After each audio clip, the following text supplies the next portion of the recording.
The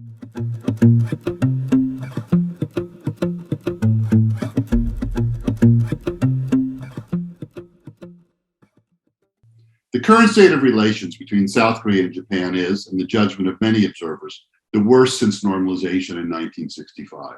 Despite decades of interaction, cooperation, and even integration, Korea and Japan seem to have reverted to a dysfunctional status in which even the most basic forms of diplomatic intercourse present a challenge.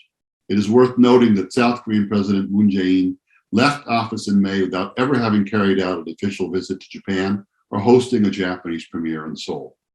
The repair of the shattered state of Korea's relations with Japan is already high on the agenda of the incoming administration of Yoon Seok Yul. President Yoon came to office having campaigned on the need to improve relations with Japan and a critique of the previous administration's failure to take steps in that direction. The task has a new urgency, however, thanks to the Russian invasion of Ukraine and the threat this represents to the global order on which both Korea and Japan depend. Ironically, perhaps, the Russian invasion and the brutal war that has unfolded in Europe evokes parallels with the Korean War. The result of those events was the creation of the Cold War security system in East Asia that remains remarkably intact to this day. The US security alliances with Korea and Japan were born out of the Korean War. And while a formal NATO-like security structure never emerged, there is a de facto linkage between the defense of Korea from the ongoing threat from the North and the security of Japan.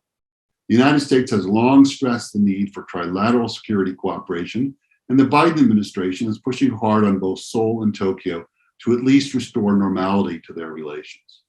The US urges both sides to focus on their shared interests and common perception of threats, first of all from North Korea, but also from China's hegemonic ambitions in the region.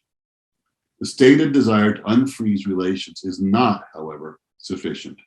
Strategic imperatives cannot substitute for a serious effort to address the underlying issues that have driven Korea and Japan apart.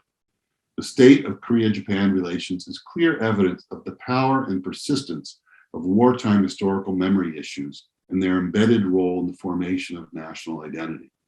The starting point for the current decline is the decision of the outgoing Moon administration to effectively dismantle the 2015 agreement to provide compensation and apology to the surviving so-called comfort women, the Korean women dragooned into sexual servitude by the Japanese Imperial Army.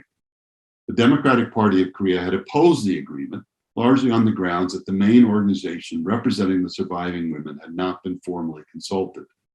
That move by the Moon administration was compounded by Tokyo's narrow and misleading interpretation of that agreement as marking an end to any public commemoration of this crime.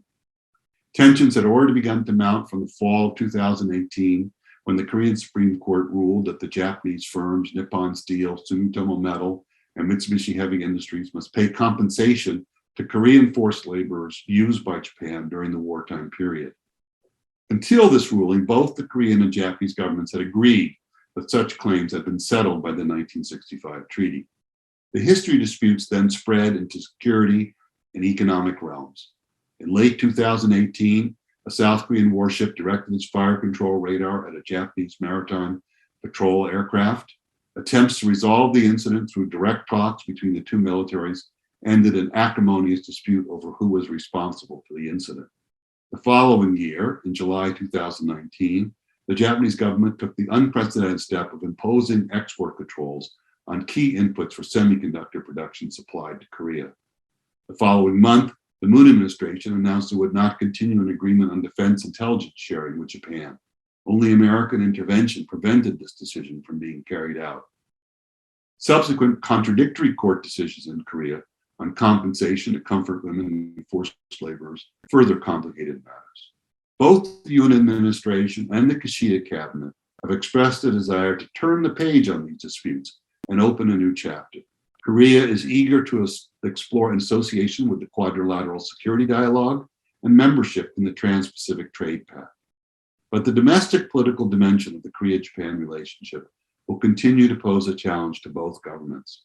President Yoon already faces criticism for being pro-Japanese, and Prime Minister Kishida is under pressure from the right wing of the ruling conservative Liberal Democratic Party not to make concessions on the key history issues.